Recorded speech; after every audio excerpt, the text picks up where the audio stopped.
你知唔知而家中山啲樓價幾咁平啊？但凡你手頭上有3皮嘢咧，就可以攞低呢套單位，當緊月供嘅話都係2000零蚊咋，而且咧係一線光景房啊，無遮擋嘅。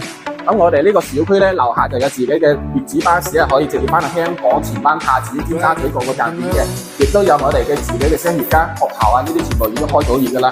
睇翻呢套單位，呢個單位嘅話，佢就係89平方做3房嘅單位噶啦，呢啲全部都交樓標準嚟嘅。咁亦都有我哋2樓嘅下櫃位置俾你噶。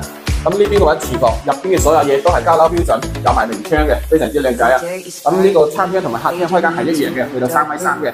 睇翻休息區呢邊啦，咁呢邊嘅話入到嚟第一間就公用嘅洗手間，乾濕分離嘅。咁隔離呢邊咧有間兒童房，做翻個行埋設計嘅話，空間完全足夠噶啦。呢邊嘅話就係我哋嘅客房。大概有15平方左右啦，同樣係睇翻光景房嘅。最後間嘅話就紙巾頭房，去到15平方左右，有埋個大飄窗嘅，非常之靚仔。喺呢度坐住睇翻光景，非常之舒服噶。呢度嘅話15分鐘可以翻到口岸，過2個鐘就可以入去香港噶啦。如果有興趣嘅話，揾下嚟再睇樓啊！